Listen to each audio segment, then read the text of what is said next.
Hi, my name is Jesus, and I'm a first generation immigrant from Sinaloa. My name is Zoe Marinas Galleta, and I am fourth generation Latina on my mom's side and first generation Latina on my dad's side. My name is Priscilla Korha, and I'm first generation West African. I'd say my favorite part of the culture had to be the music. I'm a very musically inclined person, and I'd say that my whole dad's side of the family is too. I mean, sometimes I play corridos with my dad, like I play guitar and he plays the bass, or sometimes we switch it around. It's really fun. And sometimes I play, requintos. I'd say music had to be my favorite part of my culture. My favorite part of my culture is the music and the dancing. Go Zoe! It's always been something that I've always been really passionate in music just in general, but when I really got into it with my family and my mom, like bringing me into it, my abuelita like showing me like a bunch of music in Spanish that she grew up on, was just passed down from generations, and it really made me feel in touch with my culture. And dancing like ballet folklorico, and it just makes me feel so like at home almost. It's just like being absolutely free and being who I am.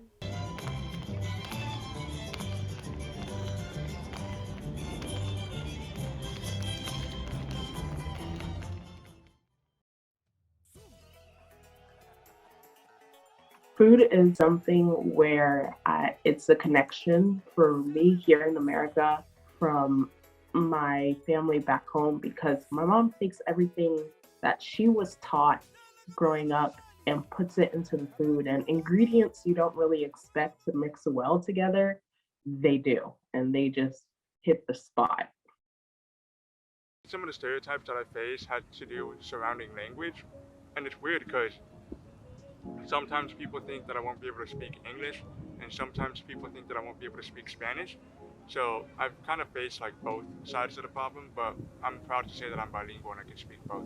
There's a stereotype where, a Latina woman should be at home, taking care of children or cleaning. I face that a lot, and I feel like it's more internalized with me since that's what I'm currently doing. I'm taking care of my siblings and I'm cooking and cleaning around the house, to provide for them. And it almost makes me feel like people have told me that that's like what a woman's job is, and it's only to serve her husband. Like a woman should not stay outside of the household. When I grew up a lot, it was oh, your family lives in trees or your family lives in huts, or it was you guys don't have water there, or it was African booty scratcher. I got that one quite a bit, or my food smells horribly. And it was just a lot about being uncivilized and not having, not being as, developed as the Western hemisphere, like America and Canada and like Europe. I'd say being raised here in America has been pretty comfortable for me personally because of the people that I surround myself with and the area that I live in. I'd say I live in a pretty Mexican community. All of my neighbors, or most of my neighbors, are Mexican, and we speak Spanish and we eat the same foods and we can relate on that cultural level. So it's nice. I feel like at the same time, I'm fitting into three cultures because I have African American culture, then I have the normal American culture, and then I have African culture. So it's definitely like a blessing and then also a curse to figure out where I want to fit in the most and where I really want to raise myself in. I'd say there are pros and cons to being raised here and being raised in Mexico. For example, for me personally, if I went to Mexico, I'd be able to spend more time with my family and I'd be able to, speak Spanish better and be more connected to my culture. But at the same time, over here, I can spend time with my parents and my tias, and I can eat Mexican food, and I just have more opportunities here to succeed as a first generation immigrant. It's just like being born in America, you kind of have to like fight and like really research to like find your culture, other than being born in Mexico where it's like completely around you, and it's just like super easy to like see and learn about and explore. You kind of have to go to certain extents more in America to find your culture.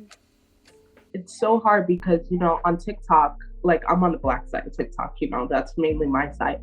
And it's like, I see things where it's like, I can't necessarily identify as African American because it refers to people whose descendants were slaves.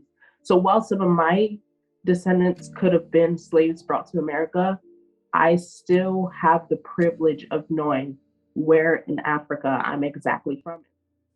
Some things I do to keep in touch with my roots are, join a cultural club like Mecha at my school, where they teach you and like bring you back to your culture and really educate you about it.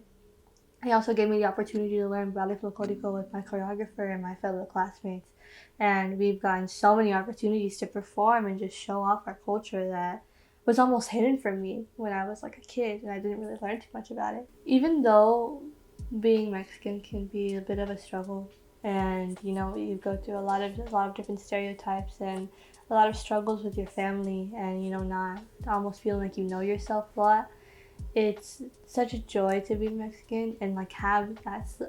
It's like to enjoy the process of learning your culture again. It's such an enjoyable like experience, and I sometimes I wish I was born in Mexico because I would have been more close with that family, but I know that I wouldn't have as many opportunities or freedom that I have now.